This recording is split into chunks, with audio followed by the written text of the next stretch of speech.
Hello everyone and welcome to Rad Chat, the first therapeutic radiographer-led oncology podcast. Welcome to podcast number 40. My name is Naaman Joker Anderson and I'm joined by my fellow host Joe McNamara.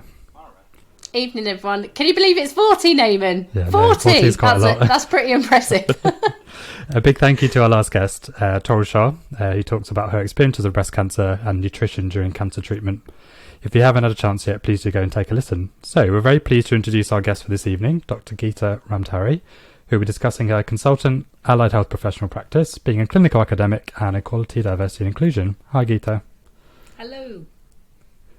So, Gita, please could you tell us a bit about yourself, your current role, and how you got there? Sure. Yeah, I'm a physiotherapist by training. So, and I qualified. Oh, I'm old. So I qualified back in 1995. And I've mainly worked in and around London. So I specialise in neurology. And I went to Queen Square, which is where I work now, which is the National Hospital for Neurology and Neurosurgery. I've bounced to and from that place, and I'm now there as a consultant allied health professional, which is a bit of an interesting role. I was the first person at Queen Square to have a role like that, so nobody quite knows what to do with it, including myself.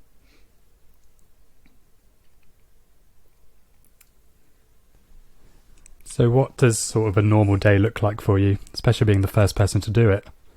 So, yeah, that's an interesting question. So I work in a specialist service. So it's the Centre for Neuromuscular Diseases. And I've had links with that service for some time. I did some research there through a fellowship. My PhD was with one of the professors who's part of that service as well. And so during the fellowship, I started to build up some a clinical role there as well, and some particular specialist clinics. So a business case was written for a senior therapist to take on a more permanent position there, because at the time I was working as I was a senior lecturer and then associate professor at St George's University of London, teaching mainly AHPs, and so that gave me the opportunity to then come back into the NHS after having been out for 11 years. So a normal role for me includes some of that clinical work that we set up with some of these specialist clinics, but also because of my PhD in research background, there's also quite a big research element, and so I am also an honorary associate professor at the UCL Institute of Neurology, and I'm a principal investigator in the Department of Neuromuscular Diseases. So I supervise 7 PhD students at the moment, although I've got a few completing this year, and also I'm PI for various other projects. So it's a bit of a mixture, and I also teach on one of the master's programs there in neuromuscular diseases and co-lead a module on peripheral nerve diseases. Busy. I was going to say, you're not doing that you're much. You're so then. busy. It's ridiculous, and I think that is probably one of the challenges of a role that's new. And somebody like me, who I'm my own worst enemy, I can never say no, because I get very excited about things. I think, oh, that's great, that's really interesting, what a great opportunity. Yeah, I'll be involved. And then I realise that I'm just drowning and hopefully not letting people down too badly. But yes, it's. I think also when you're in a role like mine and you're a bit of a first in an institution or a hospital, people hear about you and then everybody comes to you. Oh yeah, we need an AHP involved with this who's got some research. Right, let's go ask Gita. So it is also there isn't critical mass yet to spread the work out, I think, and hopefully we'll be gradually changing that as we bring other AHPs through into clinical academic roles, which NIHR streams are helping with, and I'm involved with that as well.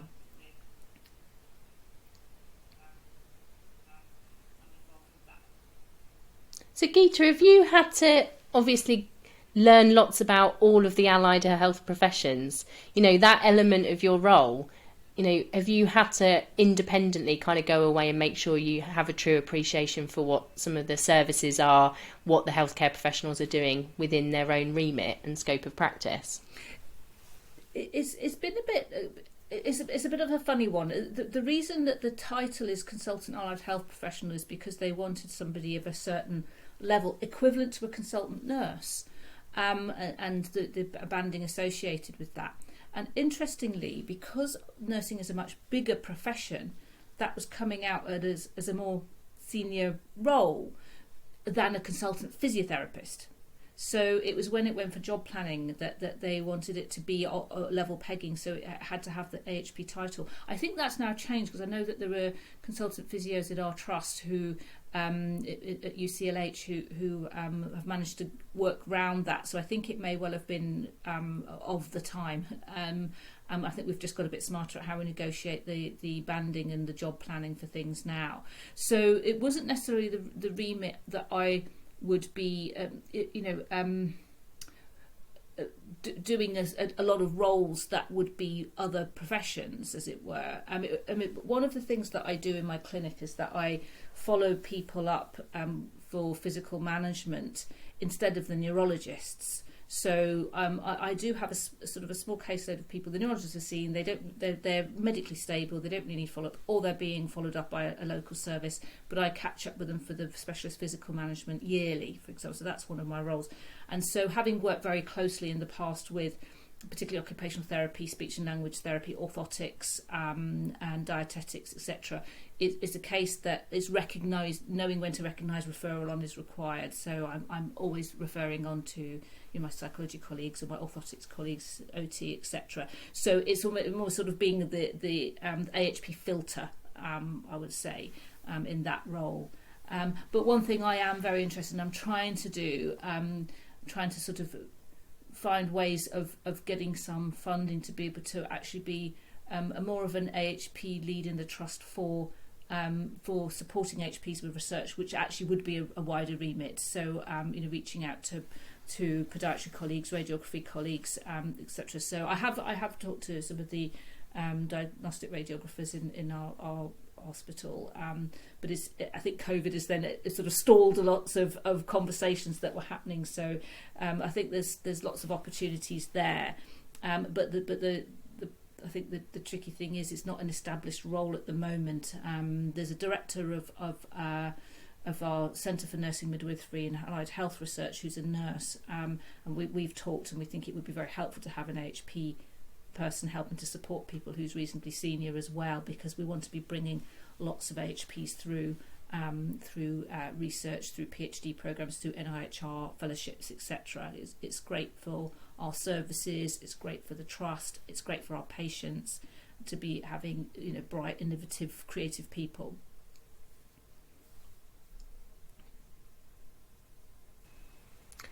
It's great that you've touched on that. As a patient, so for any patients listening, what do you think they are going to see as the benefits of having a clinical academic within maybe their service or the trust that's supporting people that are caring for them?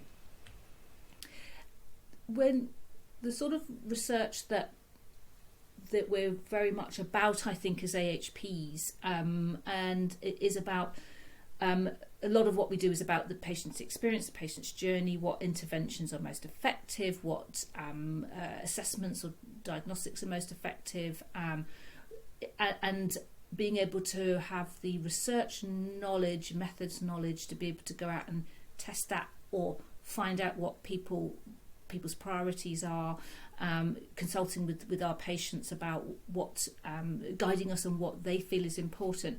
So that we're not just delivering the same old stuff and not developing with the times and developing with the science. It's very hard for clinical AHPs who are at the coalface all the time. We know that our waiting lists are relentless. We know that our jobs are very busy. So actually, as a clinical academic, having time out to then be able to go and interrogate the literature, put that into a bid or start to look at the data on something means that we can move services on and make sure that they're fulfilling the needs of the people that we're seeing. There's actually quite a lot of evidence out there now, and there's been a few reports about how having clinical academic allied health professionals and nurses can really innovate services, bring quality, it raises quality. Quality improvement projects are a type of research, and the more skilled we are at doing them, the better for the people using our services. So, and it's the same for our medical colleagues as well. There's a reason why a lot of the research hospitals, as it were, have good reputations for excellent, groundbreaking care, is because the people there, creative people, innovative people, developing interventions, services, diagnostics, whatever is relevant to each profession and specialty. I think touching on the time, I think it's a theme that comes up a lot. Lots of people want to get involved with research, but as you said, there is very limited time. I think even with protected time, even that becomes limited. I suppose, everyone's under pressure at the moment, I understand that, but we do have to keep moving forward, don't we? I suppose, go on. Yeah, no, I completely agree. And I think what I've always said to people is to do impactful research, you need time and money, but then to write the bids for them, you need time. So it can be a bit of a catch-22. But I think we're in better shape now with internships and BRC support and that sort of thing to be able to be bidding for time. And I think as AHPs we haven't been so good at bidding for the same things that our medical colleagues are bidding for. So I mentioned the BRC, which are these biomedical research centres that a lot of the big trusts have, often in partnership with a university. So we have one that's joint between UCLH and UCL. And I realised all my neurology colleagues, who I work very closely with, were all getting half a day of funding to to support them. I was like, okay, right. So I'm coming to this new role. I don't actually have any devoted research. I'm going to put a bid in, and I did, and I got what the equivalent of 2 PAs in medical contracts. So that's a day. And so that allows me then to be able to write bids, which I've been doing, and try and analyse data, supervise research staff, etc. And it's vital. I would not be able to do what I'm doing. And I think I heard from one of our divisional managers, I was the first HP to do that at the National Hospital, Queen Square. So, and I'm now wanting to say, right, well, more of us need to be getting in on this. And actually, the BRC they have NIHR gives rounds of money to the BRCs, and it's all being reviewed this year. So the next round, which I think is round 4, starts in December. And we don't know how much each BRC is going to get yet, but it's all a big announcement in May. But one of my missions is to be going, right, those of you who are research active or who have some research track record and you're struggling with time, right, let's put some bids in so that people can do that. But the NIHR internships, the NIHR PCAF fellowships are a really good way of buying out a bit of time to really think and work up a bid, to then get research done. And also, research is not a lone pursuit. You have to do it as teams with supervisors and collaborators. So it also allows that time for you to form those networks, find those supervisors, find the people who are going to mentor you, because it's not a straightforward thing. How do you navigate approvals, R&D, etc. There's others there who've got experience of it. I think you'd send yourself stir crazy if you tried to do it all on your own, to be honest with you, because it can be quite complex and challenging. I think sometimes, Gita, it's just even the terminologies. So the acronyms for everything that you've got to fill out when you're doing research proposals, having a mentor who can interpret those saves you hours and hours. Absolutely, it really does. And then I've been doing research for some time, and I think I know the processes, and then it changes. So having guidance is really helpful. Definitely. I suppose being a bit of a trailblazer, Gita, and being the first person to do it, what are some of the challenges you faced, and did you get enough support, I suppose, from the clinicians around you as well? So I suppose I already knew a lot of the clinical teams, because I had that foot in when I had an NIHR postdoc fellowship, which I did part-time for 5 years from St George's.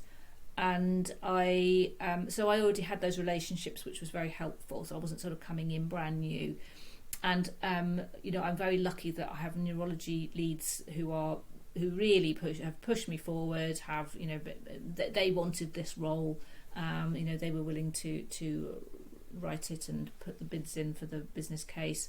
And then also equally a fantastic therapy services manager who's behind me every step of the way, and puts up with my nonsense, which is great, but also has a real interest in developing a research culture at our hospital as well, and as, even before I was in that role, had already worked with some of our charities to get internships for HPs. So I think with the research culture there is quite strong. I think it always has been, even from when I first landed there in 2001 as a jobbing physio. I knew that there was a couple of physios around who were doing research then. Professor Jenny Freeman, who's now in Plymouth, was one. There were a couple of others, and so the trailblazers. That I wasn't the trailblazer; they were. I looked up to them, but then I think then we didn't have NIHR. So when research happened, it was very much within the universities. It is changing.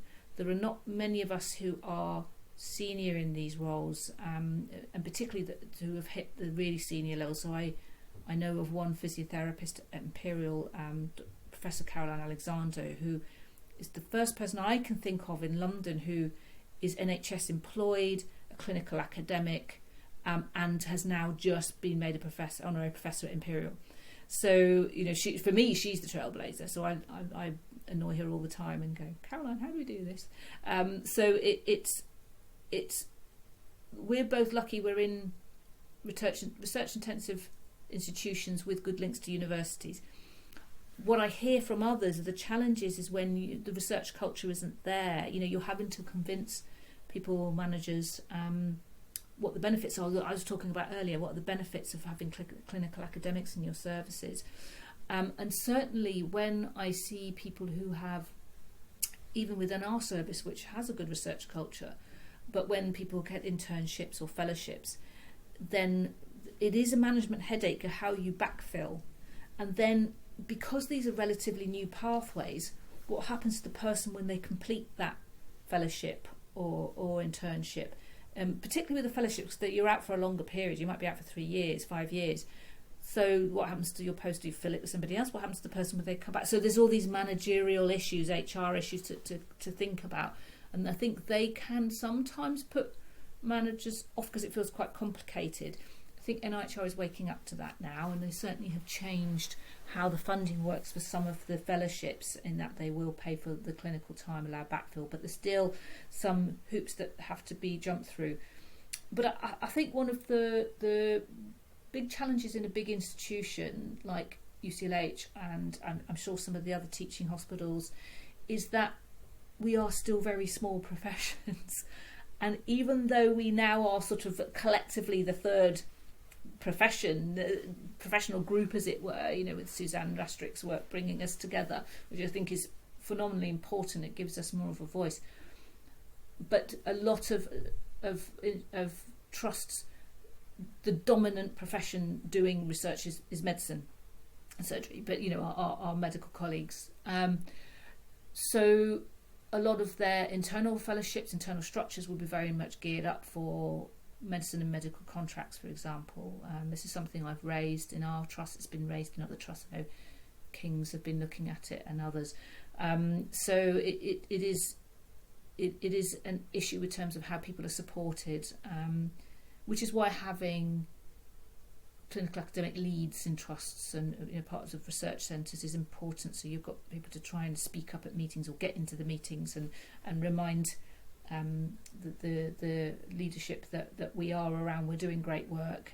We need support because actually our work changes patient experience in the short term. We're not looking at membranes, we're not looking at protein signalers, we're looking at patients' experiences now.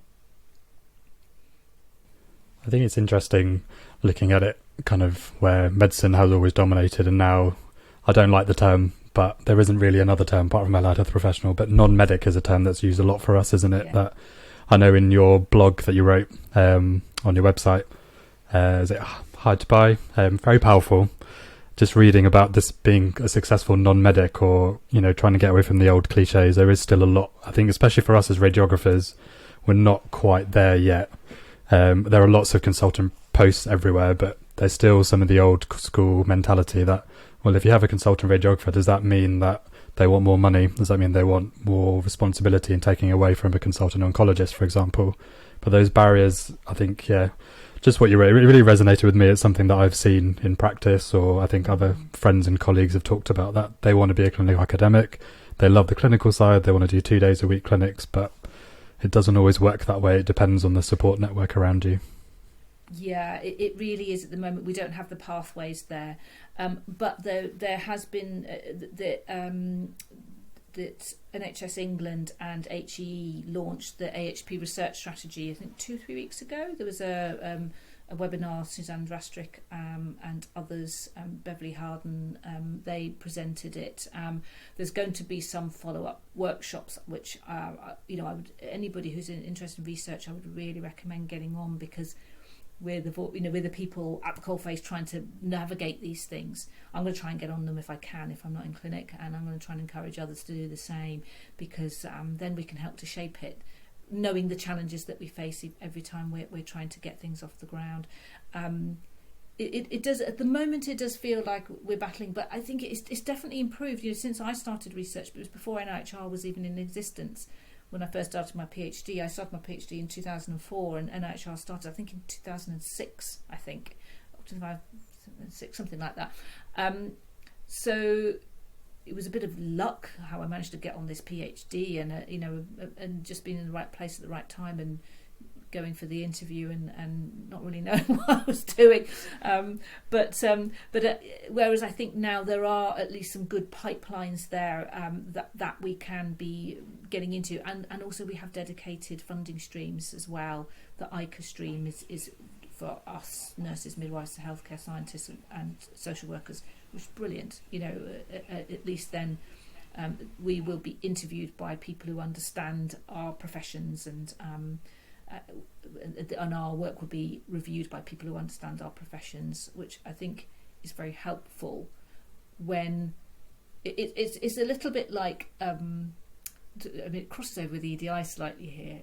Think of us as minority professions, and so actually perhaps people from larger professions, more representative professions with privilege maybe, might not appreciate actually how much harder a radiographer who's trying to get a postdoc fellowship, or a podiatrist trying to get onto a PhD program, the hoops they have to jump through, many more hoops, and get support in a way that our medical colleagues don't have to, because they have more established pathways, and even for them it's hard. I know some of my neurology colleagues still have a tough time. I don't know if they've got jobs at the end of things, but there's more of a critical mass of them than there are us. I think so. So I think if you have a panel looking at assessing research applications, who get that, who say, oh, you know what, from what I know, this person's actually really done well here, because it's challenging. Whereas if you put them up against a medic, for example, who maybe is equivalent time qualified or whatever, the profile might look different, and they might have more publications or whatever, but the person reviewing will be able to appreciate actually what that person's had to do and how clever and smart they are to have got to that point. I sit on I'm on the chairs panel now, actually, for the NIHR clinical doctoral fellowships, and I'm blown away by the quality of the applications. Every year I do it. I mean, phenomenal amount of thought and talent and intelligence and just grit goes into those. And if I had my way, I'd fund all of them, but we've only got a small, not a small pot. It's quite a big pot actually, but it's a limited pot. But you really are people who are going for those. You really do see real talent in our professions. I think that was a beautiful segue into equality, diversity, and inclusion there. Why is EDI important to you? So, being from a minority background myself, being a woman, and a small profession, it's interesting I say that with a slight pinch of salt, but it isn't actually. When you are from a small profession, you do have to battle in the same way, I think, in some respects, where you have a dominant culture. And I think because our healthcare professions are are embedded in that biomedical, quite paternalistic culture, I think, of medicine. Medicine is changing. I think it is changing. It's not quite as paternalistic as it used to be. Certainly from when I qualified in the 90s, it's quite a different space now, and attitudes are very different, and our colleagues are trained differently now as well in the medical degrees. But that very much the biomedical model is very dominant, and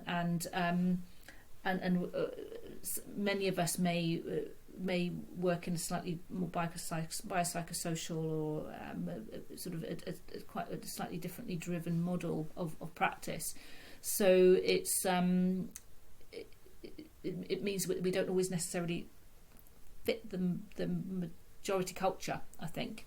And that sort of not quite fitting is what I allude to in some of my blogs, actually. And being a physio, and we're probably one of the biggest of the HP professions, and we still have challenges. But actually qualifying in '95 as a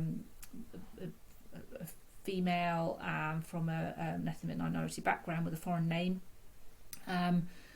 was interesting in terms of where you fit in, and in a way I stayed in London because I knew that London as a city is very diverse, and I know colleagues in Birmingham say the same thing, in Manchester, and I think in the cities that's the case, and we probably reflect the population a little bit more when you're from an ethnic minority background, but our professions are we're still very much in the minority in our professions, and it was observations I made of care of patients, assumptions made about people from different cultures and different ethnic backgrounds over my career that started, had irked me, and seeing how certain colleagues had been treated as well. We have a real thing in physiotherapy where that we've observed, and we've discussed this in part of the CSP BAME network, where we don't, a lot of our colleagues, particularly in the musculoskeletal profession, who are from particularly black backgrounds, we don't see those colleagues in the NHS. They leave and go into private practice. What is it about the NHS that is an unwelcoming place? And also we're doing work at the moment looking at the consultant trajectory for physiotherapists from black and minority ethnic backgrounds, and the stories we're hearing from overseas colleagues is just it's shocking, actually, how people are treated. And when I joined the CSP BAME network probably about 4 or 5 years ago, and started to hear experiences, I reflected on my own experiences, but I have a certain degree of privilege. I was born in this country, I understand the culture in this country. I'm half white, my mum's Irish, I have a British accent, I'm socialised in the UK, and I'm light-skinned. And colorism is something that is very much there in some of our communities, across many communities, and so it made me reflect that yes, I'd experienced certain things, but the experience of others was more difficult, and then of course the murder of George Floyd, which shocked us all so much and was particularly wounding and painful for our black colleagues, with the Black Lives Matter movement really surging forward, made us reflect as a group, made our profession reflect, made us reflect as institutions. And I realised that part of my privilege as well now is that I'm in quite a senior position, and so my position is less at risk if I speak out than maybe some of my more junior colleagues from different backgrounds, and I'm not frightened of speaking either, as you may have noticed, so I felt that I had to start some of those conversations, put my head above the parapet to start bringing others on. Interestingly, I've now pulled back a little bit because there's some fabulous physios coming through our profession through CSP BAME now who, the CSP has just been transformative. They now got there is Equality, Diversity and Belonging Council now, or committee, that is that our networks are now are recognised in the same way as the specialism networks. It's just been phenomenal, and there are some great people coming through now. So I want them to have the voices now. They're now in those positions in the committees. They're now on our council, and so I can because people have heard my voice long enough now, and there's time for fresh voices. But it was because our council was for the last election was all white, majority female, and I don't know what diversity was in for other protected characteristics in terms of LGBTQI plus or disability, but visibly it was not a diverse council, and I commented on that quite publicly, and and I probably irked a few people. But as I say, I'm senior enough to be able to do that without it coming back at me, or with less risk to myself and my career, because I'm reasonably old now, so I'm not trying to start out like others. So that was, I've always had this sense of I'm been a sort of a bit of an activist, a bit of a sense of injustice, and so that will to try and make things better for the youngsters coming through is I think what we're seeing now is what is happening now is really encouraging, and I see that same fire in their belly as well as they're taking it forward, and I'm just really looking forward to seeing where it all goes. That's in physiotherapy, of course. I think a harder nut to crack is actually within institutions. So I'm on the BAME committee in our hospital. I'm also chair of the EDI committee for our Department of Neuromuscular Diseases at UCL Institute of Neurology, and I think the power into play is much more complex in big institutions. So I'm treading a bit more carefully there. And just sort of taking baby steps with that. I haven't quite felt where I am, how much I can push with that yet. There's some very interesting work that came out of Canada that showed that sometimes the experience of particularly ethnic minority women brought in to make change with EDI can fall very badly for them, and they end up exiting the institution. So it can be risky. So it's important to tread carefully. Do you think that when it comes to EDI issues or moving forward, that sometimes it can be a bit of a knee-jerk response to get someone of colour or from a protective characteristic to come in and change it?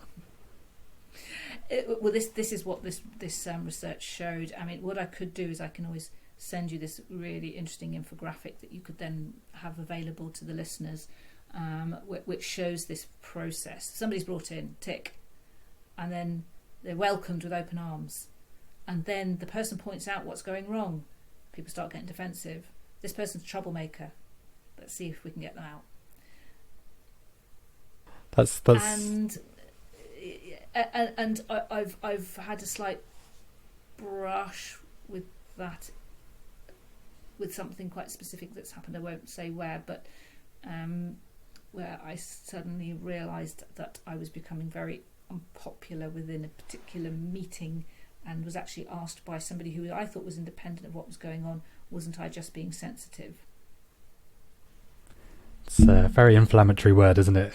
Sensitive. I think it's good to see that, putting yourself above the parapet, recognising it is difficult. Someone has to do it. That's something I've always heard. It doesn't have to be you. That's something else I've heard. You being sensitive. But I think until people start shouting about it, someone is always going to take flack for it.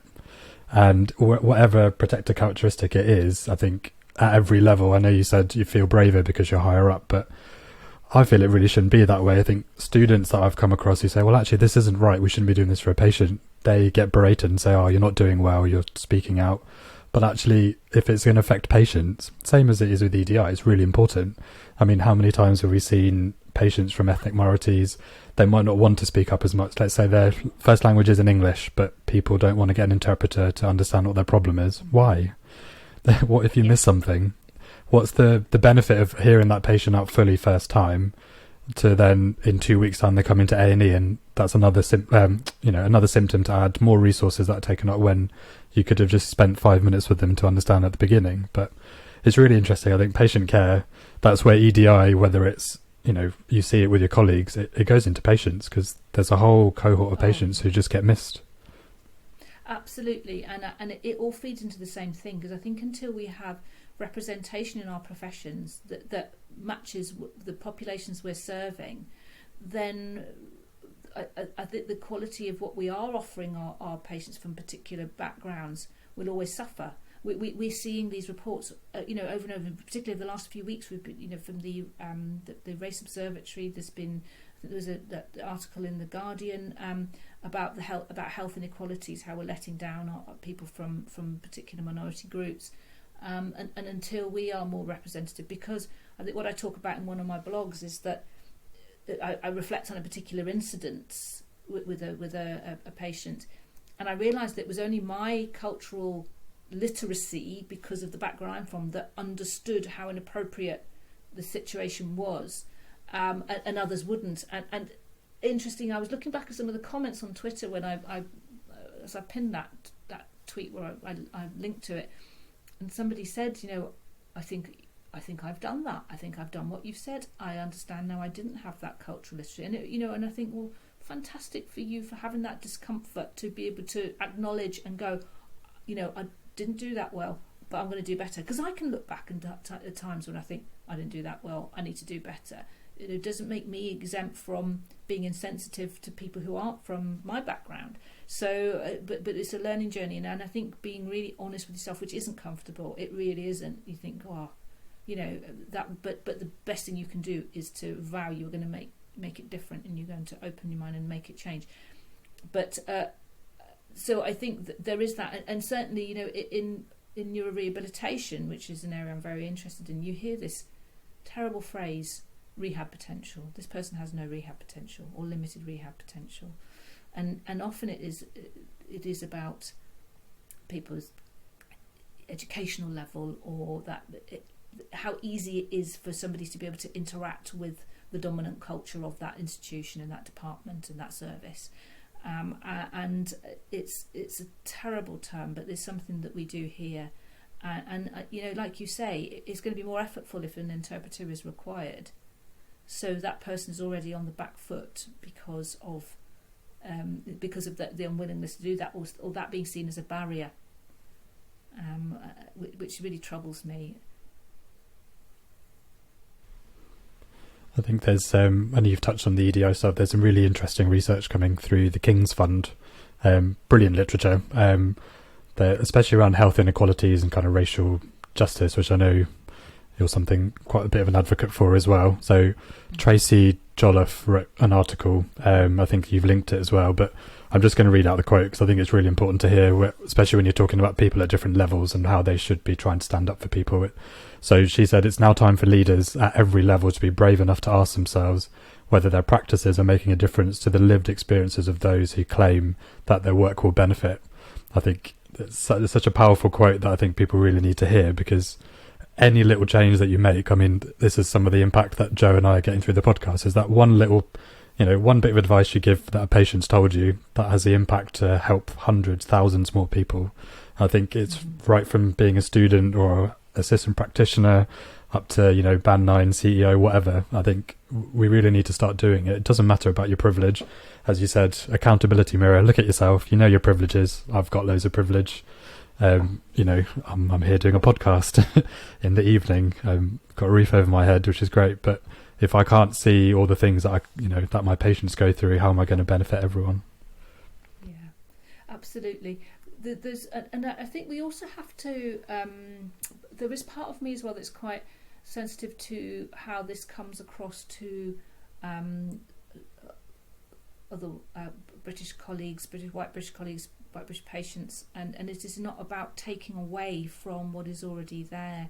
I mean, it's not about wagging a finger and going, you've got privilege, you're a bad person, or somebody who might have been brought up in poverty, terrible poverty, but who is white, understanding actually privilege has different domains. And there's you may have heard of her, Professor Stephanie Nixon, who's a professor in Canada. She's a physiotherapist, but she wrote this excellent coin model paper. So it's understanding that on some of the coins are these different characteristics or domains. So for some people, it might have been that they were born into wealth, so they're privileged, or they're born into poverty, so they're oppressed. And it's just accident of birth. It doesn't make you a bad or a good person. You could be, but it's how you then leverage that to either bring other people on or to keep other people down. And so one of those coins might be sexual orientation, if you're heterosexual, or if you're on the LGBTQIA plus side of the coin, or if you're cisgendered or transgendered, if you're male or female, if you're white or non-white, if you're black and everybody else, because we know that anti-black attitudes is a problem in some of our other ethnic minority communities. So it is about sort of saying, right, well, and I was looking, I was okay, so on this coin I'm there, and another one I'm under there, and another one I'm on top. So, but I think when people are challenging back, it's not my fault I was born into this, no, brilliant, and it's not saying that you're a good person or a bad person, and I think it's people sort of understanding that if you were born into wealth or born into poverty, you were oppressed. You that made life difficult for you. But then you're visibly white, so that would have given you some advantages as opposed to somebody who is black. So it's just, I think it's a very useful model to be able to. It's a tool, I think, to be able to explain that to people who are maybe struggling with this idea of actually that they might be giving something away by bringing in equality. And I think there are people who struggle with that idea. They feel threatened by it. I think some of the rhetoric that comes in that opposes the whole idea of EDI, and you hear people talking about the evils of critical race theory and all of that sort of thing. There's this quite right-wing voice that ebbs away on social media, and I think we have to be open to the fact that some people who are not bad people or good people but have heard this and feel threatened, so it's very useful. Stephanie did a fantastic lecture, a founder's lecture for the Charter Society of Physiotherapy, where she presented the COIN model. It's now on YouTube, so again I can always send you the link if people want to listen, about the COIN model. And she brought in four of us who we were talking about privilege as superpowers, so we all talked about our superpowers. We were all from different backgrounds and different protected characteristics, and we had a different superpower, but it was a way of showing then, well, what we were committed to changing, how we could do this.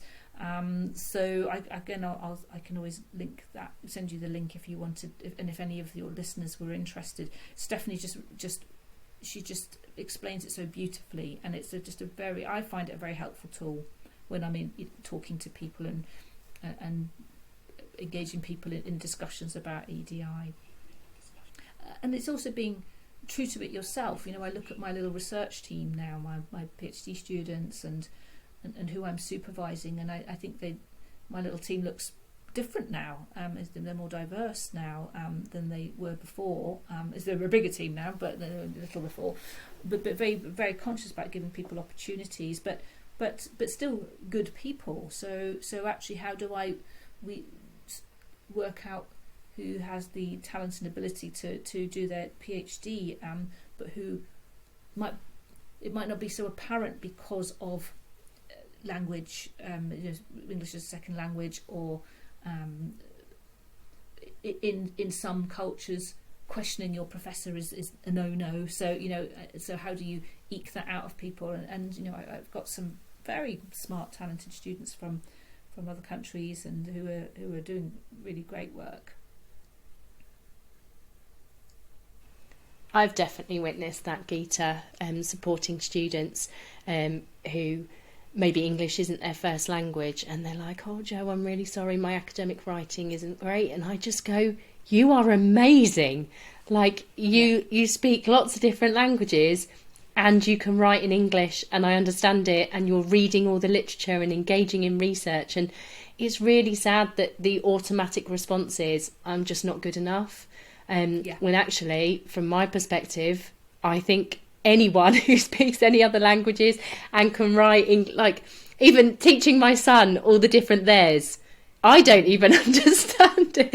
So it's honestly, my hat goes off to anyone who can understand the English language, because it's ridiculous. But it's sad that just that initial response, isn't it? That initial kind of, "Oh, I'm really sorry, I'm apologising." When I'm like, no, you are amazing. As a human being, you are amazing because you've got all of these skills, this knowledge. So we definitely need to celebrate and embrace it. So Gita, I definitely think we could probably talk about that all night, but we need to move on. And I'm keen to kind of get out of you around kind of the leadership and the elements around leadership, because I definitely think that there are aspiring leaders out there. What advice would you give to someone who maybe has some kind of attributes and skills that they feel would make them a good leader? What do you think they could do to kind of improve their chances of maybe working at the level that you're working, or aspiring to especially engage within the 4 pillars, but specifically around leadership? Yeah, I think one of the things that's been very helpful for me is mentorship, actually, from other leaders, and being able to sort of check in. I think it's probably just I think I'm very bad at perhaps self-validating. I think particularly early on, I'm probably better at it now, but understanding if I'm doing something well or not. Gosh, I remember when I started my PhD, I was racked with this sort of, oh my God, I don't know if I'm doing this well, am I doing it not? I couldn't self-evaluate. So actually having somebody to go, yeah, you're doing good, and also for people to then be able to guide you or coach you into thinking about what your personal development might be. I did do some leadership training as part of my fellowship, which is very helpful, and I think a lot of self-reflection is really important, and knowing what your learning style is, how you come across to other people, is really key. I realised that through that process that I can be quite exhausting to people around me, and so being very mindful of that my push energy, I tend to push and then flop for a bit and then push, but that isn't how everybody works, and also appreciating variability in learning styles and personality types is really important, because to have a whole team of me would just be a disaster for starters, but actually bringing in a mixture of people who are reflective, people who are details oriented. I'm not details orientated. I'm a bigger picture, look at the strategy, intuitive, maybe, actually where can we twist and turn and take opportunities here. But if you ask me to go through a document and find every single spelling error in there, I'm just not I just don't have the attention span, but I'm not, but I know other people who absolutely relish that sort of work, who are very comfortable and very good at that sort of work. So I think that's where being mindful of who you are, for the skill sets, but also for the effects you have on people around you. The other thing I think I've found helpful more recently, and maybe again this is something when you're on a little bit, it's been quite vulnerable actually, and being open, and not feeling like you have to be a bulletproof leader all the time, and going, you know what, I'm struggling with that today.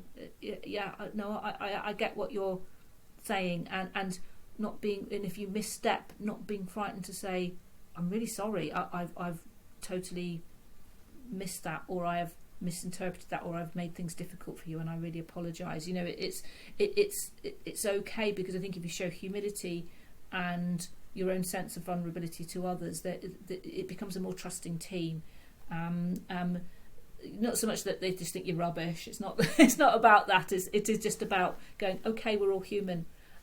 Because then if people really are struggling, they will come to you. You can come up with solutions together. I would much rather that than if where teams are very autocratic. There's a real sort of a strong push from one person, and people have become a bit frightened of saying when they're having problems, and then people will either just crack or leave, or it's not good.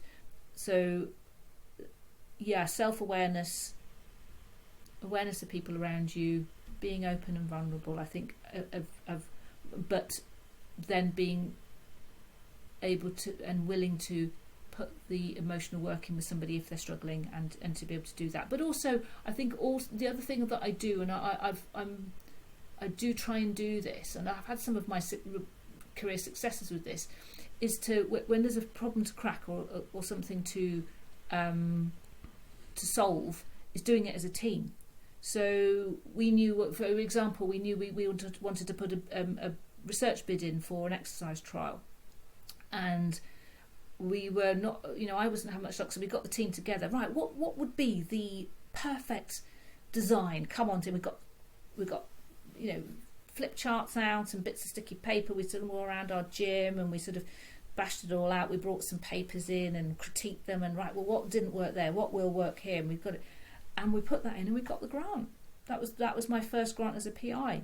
So it that collective thinking and is really, and everybody then feels like they're on board with it, they're contributing. Well, I hope they did, and then it becomes a team success.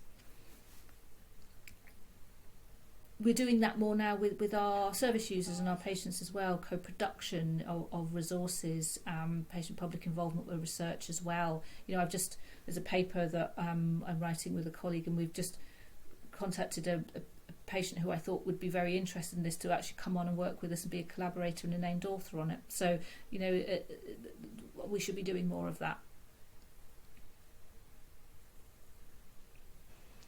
Gita, what you said about your behaviour really resonated with me, because I've just started in a more leadership role, and some of the initial meetings I've had have basically implied that maybe I need to consider that I am a very positive person, and that maybe not everyone else is quite so positive and enthusiastic. But it's having that time to reflect, isn't it, on those leadership skills. And I definitely think that if anyone is aspiring to kind of go down that leadership route, having the critical reflection of yourself, doing a really good self-appraisal. I know for lots of undergraduate students that's kind of part and parcel, but I don't always think we do it enough when we are then qualified and in our various roles. But having the opportunity to really sit back and reflect on who are you as a person, how are you learning, what is maybe some of your subconscious bias that you need to maybe challenge, I think is really important. I know we often get asked when we talk about leadership about, what potentially could people do to improve their knowledge and skills in that area. And I know I always recommend the NHS Leadership Academy. They have lots of different programmes. And I know in relation, Gita, to some of the things that you were talking, there is the Stepping Up programme specifically for BAME colleagues. So if they had aspirations to become a leader, that's maybe somewhere that they might want to consider looking. There's also the Edward Jenner programme that I know I recommend quite a lot to our students who are coming up to qualification. Some amazing leadership opportunities available, and we're really lucky, I think, now, because leadership is embedded in a lot of curriculums for allied health professions, nursing, medicine. But I also think that there are lots of extracurricular opportunities. And I know for people that we've had on who are at your level, Gita, inspiring future leaders, they have had maybe a squiggly career path. You've had those widening opportunities to really be able to experience outside of your professional boundaries and think about strategically and logistically how things work and getting exposure to that. And I think that's really important to consider. Sometimes you don't always get those opportunities in a clinical role. And so thinking from kind of my perspective, being a governor of a school or being a trustee on a board and sitting as a chair as part of a society is fundamental to you being able to develop some of the skills that you may utilise as a leader. And there are, as you've demonstrated perfectly, there are so many leadership roles out there. You could be a leader that's very managerial and strategic in an operational sense versus someone who maybe is financially responsible for leadership. And I think it's important that people do recognise the opportunities that are available to them. You might consider that you're not a leader, but actually I think if people did some of the leadership courses, they could see that in other areas or other domains, actually they would be really effective. So it's definitely worth everyone kind of checking it out and having a look. Definitely, and starting with even committee work, getting onto small committees, whether they're through your professional networks or we have the Association of Physios in Neurology, and I started off on the London committee in about 2003, and then in 2014 I was the chair of the national ACPIN. So they can also develop you through, and also doing things like steward roles and health and safety roles as well. Within our institutions, they have training. They teach you negotiation skills. You get a better understanding of certain aspects of important areas in our workplaces. So there's great opportunities. Definitely. And you mentioned squiggly career. My word, have I had a squiggly career? So I think that is, and what I've always said is take advantage of those opportunities as well that present themselves sometimes, and you think, you look at it, you think, no, actually, it might be worth a punt. And I've done that a lot in my career, and sometimes it comes to nothing. Sometimes it's been great and it's opened a door. So it's always look out for those opportunities, and I think sometimes we might not think we're good enough. The old imposter syndrome sits on the shoulder and says, nah, but actually sometimes it is just worth a punt. And even if you just get some feedback and you didn't get the particular role, it's a great learning opportunity. Gita, thank you so much. Some really, really brilliant kind of top tips for anyone listening. So yeah, thank you very much for coming on today. And thank you to everyone for listening to Rad Chat. So your hosts today have been Naaman Jorgensen and Joe McNamara. Head over to our YouTube page to see a live recording of the podcast. If you're utilising the podcast for CPD purposes, consider the reflective questions posted along with the links to resources and literature that we've discussed. To receive your accredited CPT certificate, please complete the Google form linked to the podcast. So our next guest to feature will be Dr. Alan Pacey, who will be discussing fertility and cancer. Thank you for listening and take care.